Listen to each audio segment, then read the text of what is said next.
Sim! C'est très très physique le début de la A, faut avoir de l'énergie les gars. Mais après je peux danser sur ma chaise aussi. Ah j'ai pas de cardio. Ah qu'est-ce que c'est compliqué de cardio. Attendez les gars, je vais juste prendre un petit peu d'air dans le ventilateur. Oh mon dieu. Pourquoi il fait la tête ce ventilateur? Il est hyper vexé à chaque fois que je le touche, je comprends pas pourquoi. Bon les gars, l'anecdote de ma première fois, c'est l'anecdote la plus aberrante que j'ai sur moi actuellement. Franchement actuellement, Pascal a ni queue ni tête. Et quand je dis ni queue, je parle pas du paf énorme, veineux et bien goulant. Non les gars, je parle bien de l'anecdote de ma première fois. Je vous explique, on rencontre une femme en la Phoebe, en la Famax, sur la playa del Sol de Mis Guapo de los Igualidad. Je vois une petite blonde, mais une blonde très aberrante, hein. Je vous le dis les gars, une blonde très aberrante. J'arrive, je commence à la tchatcher en chicha, en cha-cha. Et là on commence à parler le cha-cha-cha et je l'embrasse. Les gars, je la pécho. Les jours prochains, on est à Hossegor, on se revoit à la playa del Sol, les boîtes de nuit, c'est la folie, on se revoit, on s'embrasse à foison. Et un soir les gars, elle me dit, je dois dormir chez ma meilleure pote, attends-moi ici et tout machin. Donc je l'attends, sa meilleure pote n'est finalement pas venue les gars, qu'elle dort finalement chez moi. Évidemment les gars, vous vous attendez bien à la suite de l'anecdote, si c'est l'anecdote de ma première fois. Et le fait qu'elle dorme chez moi est une très très bonne nouvelle. Oh, je me suis bavé dessus. Est une très très bonne nouvelle pour l'anecdote. Vous vous doutez bien les gars pour la suite de l'anecdote, si l'anecdote s'appelle ma première fois, le fait qu'elle dorme chez moi est évidemment... Les gars, je suis sur la playa, je parle avec la meuf et tout, on attend sa meilleure pote et finalement, elle ne vient pas. Elle dort à la maison, ça sent bon. Donc là, je fais une tête pour le clip les gars. Wouhou! Là, il va mettre, ça sent bon cette histoire. C'est pour le clip, les gars, c'est pour le clip, vous inquiétez pas. Non, je fais pas du clip farming. Je suis honnête avec vous. J'en fais. À foison, on the tweak, on the track. Et là, les gars, elle arrive chez moi et tout machin. On commence à, pour les premières fois de ma vie, j'ai 14 ans, c'est la première fois de ma vie où je fais des bails. J'en avais déjà fait un tout petit peu avant, mais c'était pas, voilà, c'était un peu c'était vraiment la première fois de ma vie que j'avais une expérience sexuelle.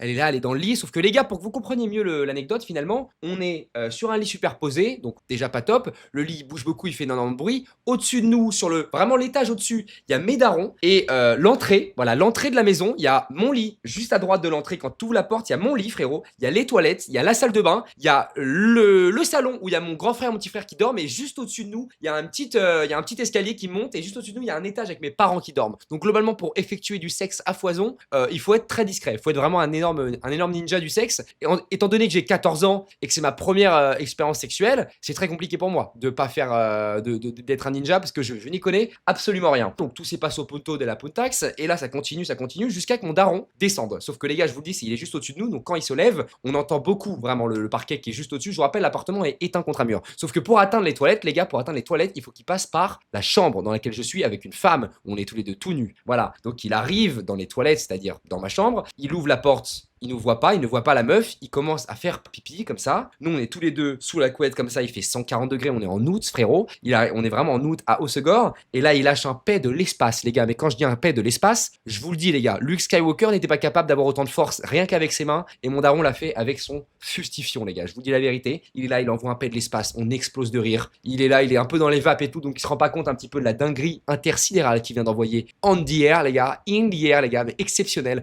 Franchement, je m'en remettrai jamais. Je vous dis la vérité, je m'en remettrai jamais. Ce paix, les gars, est resté gravé dans ma mémoire jusqu'à que je le racontera carrément à mes petits-enfants quand j'aurai 90 ans. Et il repart comme ça, il se rend pas compte qu'il y a une meuf. Dieu merci, j'ai 14 ans, les gars, rappelez-vous, si mon père se rend compte que j'ai ramené une meuf à la maison, je me fais déchiqueter au sécateur, l'anus et tout compris. Donc là, il remonte en haut, nous on continue à faire des bails et tout. Vraiment, on n'était pas prêt de s'arrêter avec la Phoebe. Moi, c'était ma première expérience sexuelle, j'étais très content. Tout pouvait mal se passer. Là, en l'occurrence, ça se passait bien pour une fois dans ma vida en location.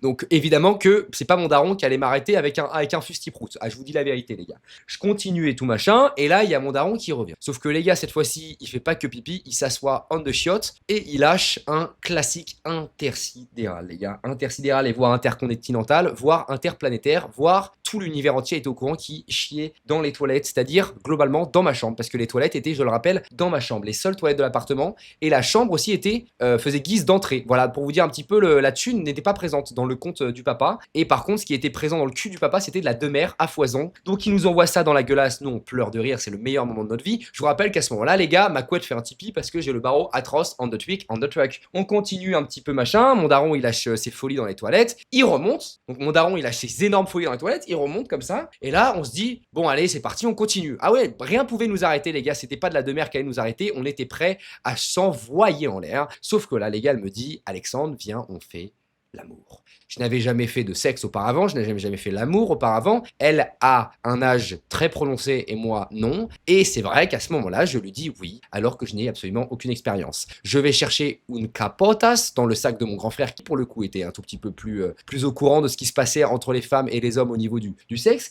Moi, pas du tout. Donc c'est vrai qu'on continue et tout machin. Et là, bam, j'enfile la caps on the Twix sur le paf on the track. Et là, ça commence à y aller. Ça commence à y aller. Je vis pour la première fois, les gars, le sexe. Et c'est vrai que c'est fou. C'est vrai que c'est fou. C'est tellement fou que mon grand frère, cette fois-ci, et pas mon père, on avait le temps de l'entendre, il avait le temps de descendre les escaliers, qu'on avait le temps du coup de se replacer. Là, mon frère, il dormait dans le salon, mon frère. C'est-à-dire qu'en gros, on l'a pas entendu arriver, tu vois. Mon frère arrive, il ouvre la porte, mon frère fait 1m85, le lit superposé fait 1m80, donc globalement, mon grand frère, il arrive, il a les yeux en face du trou. Ah, si vous voyez ce que je veux dire, et je parle pas de golf, les gars. Oh non, je parle pas d'un 9 trous, ni d'un 18 trous, les gars, je parle bien les yeux en face du trou, directement de la Fimbi, voilà, directement. Donc il est comme ça, voilà, et il me regarde comme ça, et il regarde la meuf, et il me regarde, et il regarde la meuf comme ça, et il me regarde, et voilà, donc ce moment était très long, donc il comprend au bout d'un moment qu'on effectue le sexe, finalement. Je peux comprendre que vous pleuriez de rire, les gars, parce qu'à ce moment-là, je pleurais de rire intérieurement et je me rendais pas compte que j'étais en train de vivre éventuellement la meilleure anecdote de toute ma vida del location. Il va pisser dans les toilettes, il met 5 minutes à pisser parce qu'il est très désorienté par ce qui vient de se passer. Et non, je parle toujours pas de golf, les gars, il vise bien le trou. Cette fois-ci, c'était les toilettes. Et moi, le trou que j'ai voulu viser, c'était pas les toilettes, les gars. La meuf a voulu continuer pendant que mon frère était en train de pisser parce que c'était trop long. Donc, on a continué sans bruit, sans un bruit, les gars. Oreiller on the tweak, on the track. C'est elle qui a voulu continuer. Je le rappelle, elle était plus grande que moi. Moi, j'étais sa soumise, globalement.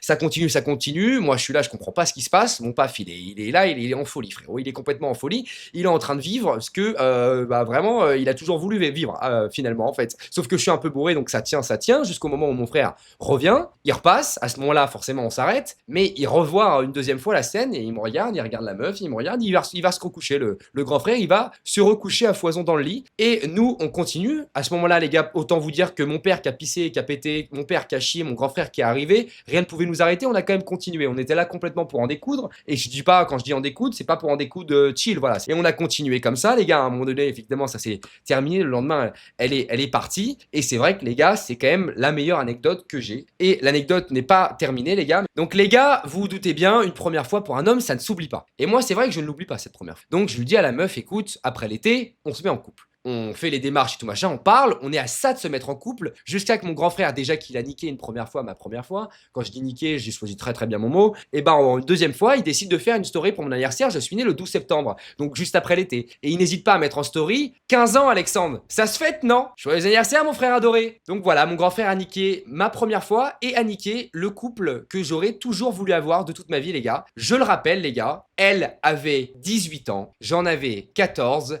et elle pensait que j'en avais 17. Donc elle pensait que j'allais être majeur. Et non, j'avais 14 ans et je n'avais pas... Et non, les gars, je n'avais pas, voilà, je n'avais pas la majorité sexuelle. Donc c'est vrai que quand elle tombe sur la story en pensant que j'ai 17 ans et bientôt 18 et qu'elle voit 15 ans, joyeux anniversaire mon frère adoré, 15 ans ça se fête, elle est pas happy. Non, non, loin de là les gars, elle est même dans un désarroi absolument mouvementeux, épouvantable pour elle. Donc elle m'envoie un message en me disant, écoute, je viens de voir la story de ton frère, 15 ans ça se fête, faites-le bien, mais ça sera sans moi. Et c'est comme ça que finalement ça s'est arrêté sur les chapeaux de roue les gars. Mais c'est pas grave, voilà, c'est pas grave. On va pas se mentir que c'est c'est pas hyper grave. J'en ai voulu à mon frère pendant 2 ans. Ça a été une relation toxique entre lui et moi pendant 2 ans parce que je voulais le tuer avec une tronçonneuse tactique antarctique et une bétonneuse juste après comme Dupont du Ligonnès à foison. Ah non à foison. Ah non. Bref, anecdote de fou les gars. Anecdote de fou et celle-là vraiment, je peux le dire, je n'ai même pas abusé un peu sur l'anecdote. Je n'ai même pas abusé un peu. Parfois quand je raconte, vous savez très bien pour le divertissement, pour le entertainment, j'abuse un petit peu sur les bords, et je parle pas des bords des tableaux de Picasso, parce que lui, pour le coup, il avait le pas ensanglanté quand il écrivait, quand il faisait ses petits dessins, mais non, je parle bien des bords, hein.